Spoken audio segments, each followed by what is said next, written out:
Hello বন্ধুরা, তোমরা কেমন আছো? আশা করি ভালো আছো। আজকে এই চারা পোনা মাছের ঝোল করব, তোমরা সঙ্গে থাকো। আমি প্রতিদিনই যেগুলো রান্না করি সেগুলো তোমাদের সঙ্গে শেয়ার করি। তো এই কড়াটা গরম হয়ে গেছে, আমি সাদা তেল দিয়ে দিচ্ছি। সাদা তেলে মাছটা ভেজে নেব একটু কড়া করে।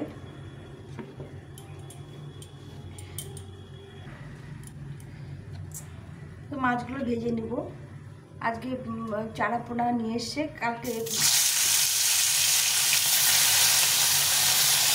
রুই মাছ,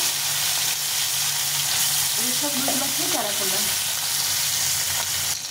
মাছগুলো ভাজা হয়ে গেছে, এখন উঠিয়ে নেব। এখন লাল লাল করে ভেজে নিয়েছি, এখন বাকি মাছগুলো ভেজে নেব।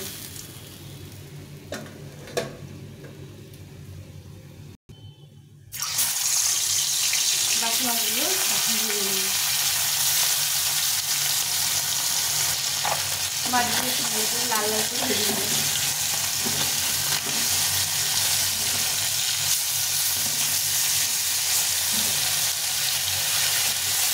একদম তাজা মাছ, মাছগুলো বাকি মাছগুলো ভাজা হয়ে গেছে, মাছগুলো সব উঠিয়ে নিলাম। সব মাছগুলো ভেজে নিলাম। এখন কড়াইতে তেল দিয়ে দেবো। এখন সর্ষের তেল দিয়ে দেবো।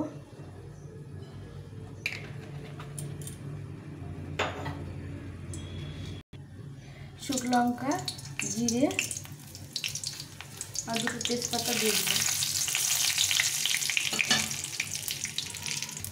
এখন এই আলুগুলো কেটে রেখেছি, ছুলে ছোটো ছোটো করে দু খণ্ড করে কেটে নিয়েছি। আলুগুলো দিয়ে দেবো। আলুগুলো ভালো করে ভেজে নেব।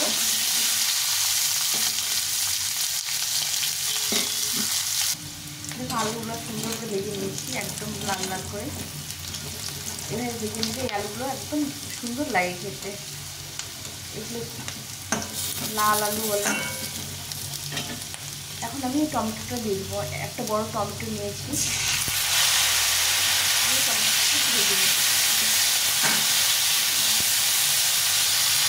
এই আলু আর টমেটোটাকে ভালো করে ভেজে নিয়েছি। এখন টমেটোটা একদম গলে গেছে। এখন দিয়ে দেবো পরিমাণ মতো লবণ আর হলুদ গুঁড়ো।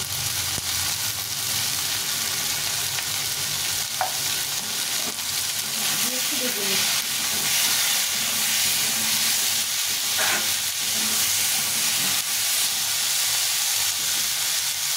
এখন দিয়ে দেবো জিরে আর আদা জিরে বাটা, আদা জিরে কাঁচা লঙ্কা এখানে বাটা আছে। কাশ্মীরি যে লঙ্কা বাটা আছে, লাল শুকনো লঙ্কা বাটা আছে, এই বাটাটা দিয়ে দেবো। দিয়ে দেবো ভালো করে কষিয়ে নিতে হবে। এই মশলা বাটি দিয়ে একটু জল দিয়ে দেবো।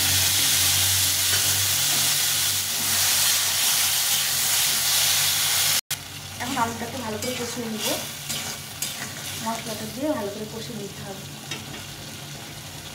একটু কষা হয়ে গেলে এখানে যে ফুলকপি ভাপিয়ে ভেজে রেখেছি, ফুলকপিটা দিয়ে দেবো।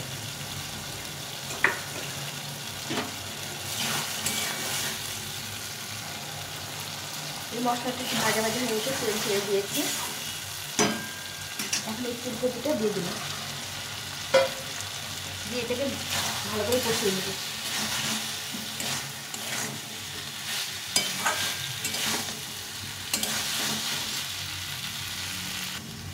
ফুলকপি, আলু, টমেটো ভালো করে কষিয়ে নিয়েছি, একদম সুন্দর করে কষিয়ে নিয়েছি লাল লাল করে। এখন একটু জল দিয়ে দেবো। জল কষা হয়ে গেছে, কত সুন্দর কালার হয়েছে।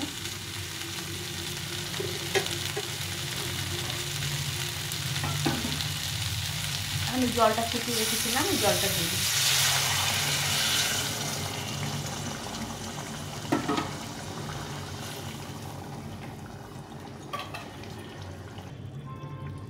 ঝোলটা ফুটে গেছে, দেখো লাল টকটকা হয়েছে।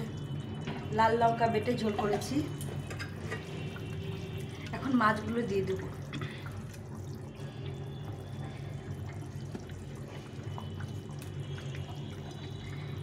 এভাবে ফুলকপি দিয়ে লাল করে ঝোল খেতে চারাপোনা মাছের খুব ভালো লাগে। আমি তেজপাতাগুলো উঠিয়ে রেখেছিলাম, খুব ডিস্টার্ব দেয় তেজপাতাগুলো। এখন এই মাছগুলো দিয়ে দিলাম। এগুলো যেহেতু চারাপোনা মাছ ওই জন্য একটু পরে দিলাম, নাহলে মাছটা খুব নরম হয়ে যাবে। ঝোলটা ফুটিয়ে নিয়ে তারপর মাছটা দিতে হবে, তাহলে মাছটা খুব একটা নরম হয় না। ঝোলটা অনেকক্ষণ ফুটিয়ে নিলাম। এইভাবে লঙ্কা বাটা,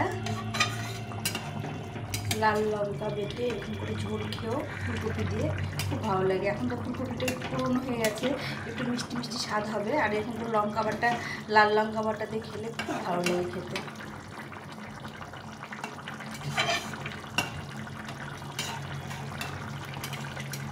তো ঝোলটা একটু ফুটে গেলে নামিয়ে দেবো। টমেটো দিয়েছি আর গরম মশলা দেবো না, এর মধ্যে বেশি করে টমেটো দিয়েছি। হ্যালো বন্ধুরা, যে আমার হয়ে গেছে ঝোলটা, এখন নামিয়ে দেবো।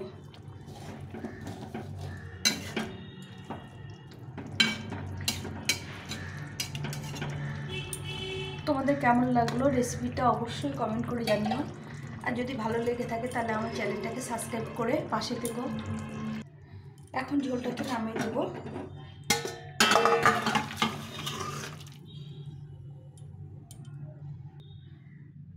তো আমার হয়ে গেছে চারাপোনা মাছের লাল ঝোল। দেখো ঝোলটার কালার কি লাল হয়েছে। এভাবে তোমরা বানিয়ে খেও, খুব ভালো লাগে। তা এখন এই পর্যন্তই। তোমরা ভালো থেকো, সুস্থ থেকো, টাটা।